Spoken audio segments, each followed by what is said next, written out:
Malam itu, Aki J baru saja pulang mengantarkan kekasihnya Arin di bilangan Cibubur. Usai mengantar Arin, saat melintasi jalan tol Jagorawi, nahas bagi Aki J. Keahliannya mengemudi belum cukup untuk menolak bala yang datang. Aki J kehilangan kendali. Mobil yang ia kendarai menghantam garis pembatas jalan dan terbang ke arah berlawanan. Dari Grand Max ada 9 orang, di Vina ada 2. Yang kejepit di mana, Bang? Yang kejepit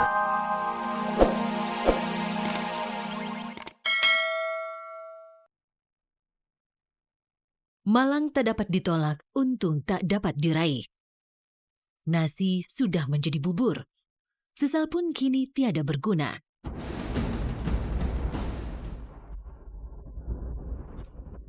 Kehebatan Aki J, putra bungsu Ahmad Dhani dan Maya, mengemudikan mobil ala seorang pembalap justru dibuktikan bukan di sebuah sirkuit. Di usianya yang masih jauh dari layak untuk memiliki surat izin mengemudi, Keahliannya Aki J dalam mengemudi berbuah kelalaian. dan tragisnya, 6 nyawa terenggut sia-sia.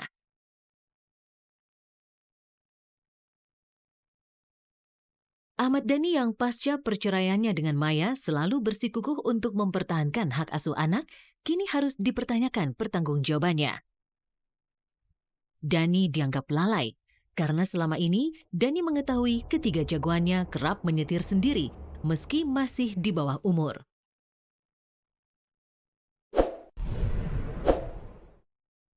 Nurani seorang ibu juga dirasakan Maya Estianti.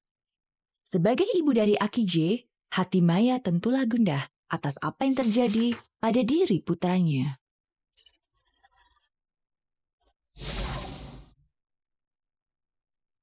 Dini hari, 8 September 2013, sepertinya akan menjadi malam minggu yang tak terlupakan bagi Aki J. Mungkin itulah malam minggu kelabu dalam catatan hidupnya yang akan ia kenang sebagai kenangan pahit. Malam itu, Aki J baru saja pulang mengantarkan kekasihnya Arin di bilangan Cibubur. Usai mengantar Arin, saat melintasi jalan tol Jagorawi, nahas bagi Aki J. Keahliannya mengemudi belum cukup untuk menolak bala yang datang. Aki J kehilangan kendali. Mobil yang ia kendarai menghantam garis pembatas jalan dan terbang ke arah berlawanan. dari Grand Max ada 9 orang, di Vina ada 2. Yang kejepit di mana, Bang? Yang kejepit ada di Grand Max. Untuk korban mobil sedan itu, Bang, dia tewas enggak, Bang? Masih semua.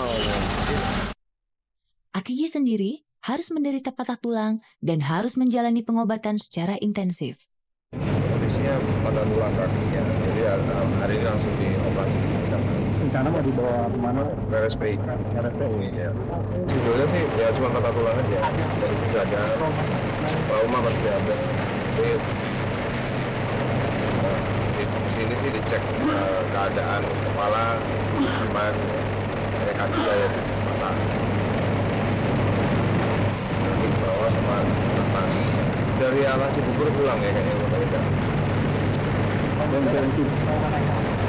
Katanya habis nganterin pacarnya pulang. Dia menghindar mobil kan. Tapi yang mengendarai kendaraannya siapa, Mas? Sidul. Emang kedua.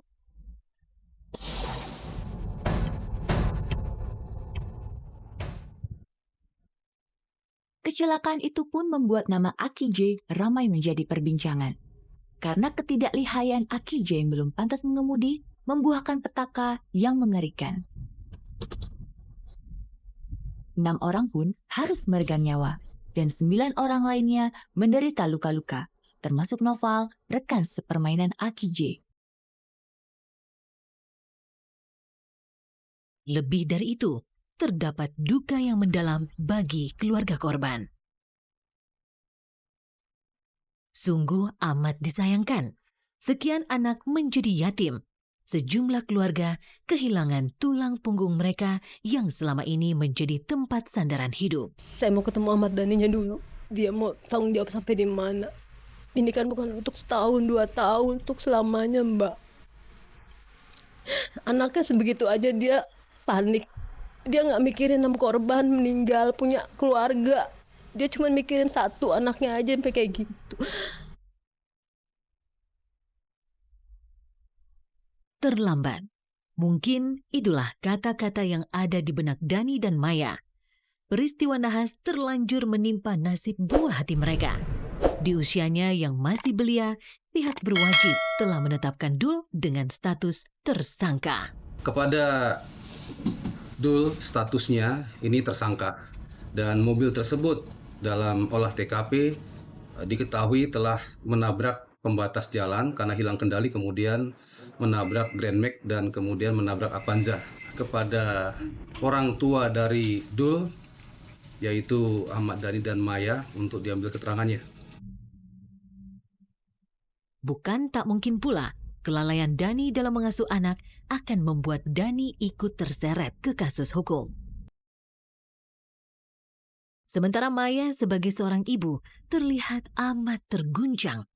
Pasca peristiwa itu terjadi, Maya tak pernah jauh dari sisi Aki J, selalu setia mendampingi dan ikut bermalam di rumah sakit.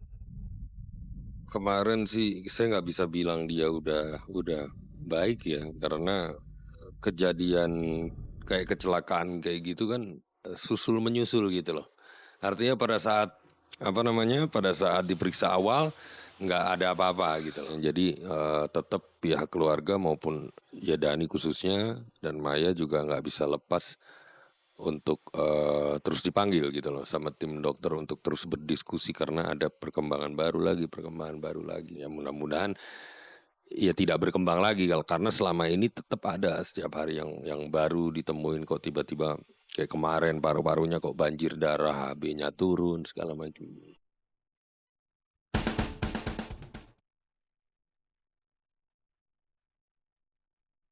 Hampir 5 tahun sudah, Dani dan Maya memutuskan untuk mengakhiri janji suci mereka dalam suatu lembaga pernikahan. Dani pun berjuang sekuat tenaga untuk mempertahankan hak asuh atas Al, El, dan Aki J. Bahkan Maya sempat dipersulit saat ingin menemui buah hatinya. Kini ketika Aki J terlibat dalam suatu petaka besar, reputasi Dani sebagai ayah yang kukuh mempertahankan hak asuh menuai pertanyaan dari masyarakat. Pola asuh sebenarnya pola asuh yang harus disesuaikan dengan kematangan mereka juga, kematangan kognitifnya, kematangan sosialnya, kematangan ekonominya, kematangan moralnya, ya kan, kematangan etikanya gitu loh. Jadi sayang anak bukan berarti anak boleh apa aja, enggak. Sayang anak justru membangun juga disiplin dirinya dia, mental dia yang bisa bertanggung jawab, bisa merawat, bisa menghargai hidup orang lain di jalan raya dengan dia nggak ugal-ugalan. Itu juga harus dibangkitkan dan itu tugas orang tua dengan semua kearifan orang tua. Nurani yang dimiliki setiap orang tua selalu ingin memberikan yang terbaik demi kebahagiaan putra-putri mereka. Bagi kalangan mapan sekelas Ahmad Dhani, memberikan fasilitas yang cukup bagi Al, El, dan Aki J sepertinya bukanlah hal yang sulit. Dalam peristiwa ini, Dhani pun dianggap hanya memanjakan anak dengan fasilitas kelas wahid, tanpa pengawasan dan tidak memikirkan efek lain yang ditimbulkan. Ketika pihak berwajib menetapkan putranya berstatus tersangka, meski masih dalam kondisi syok, Dhani ingin menunjukkan sikap bertanggung jawab. Dhani ditemani Al dan El mengunjungi satu persatu keluarga yang menjadi korban peristiwa nahas itu. Meskipun misalnya bisa terus berlanjut ya, kita akan jalani proses itu. Ya. Karena sampai saat ini pun kita juga menjalani proses pertanggungjawaban. Misalnya hari ini saya menjalani proses pertanggungjawaban. Hari ini pun saya melakukan proses interview. Sebenarnya saya kan tidak wajib, tapi ya saya jalani juga. Dalam kesempatan tersebut, Dhani tak hanya menyampaikan duka cita yang mendalam. Ia juga menyatakan siap menanggung biaya yang timbul serta bersedia berjanji untuk menjadi orang tua asuh putra-putri korban. Yang pasti kita sudah menerima silaturahminya, dan kita juga keluarga juga sudah mengikhlaskan kepergian daripada almarhum. Tapi satu poin keinginan keluarga juga, penegakan hukum harus tetap dilaksanakan. Saya ragu Dani akan menepati janji itu. Janji sama Mai aja dulu nggak ada ditepati.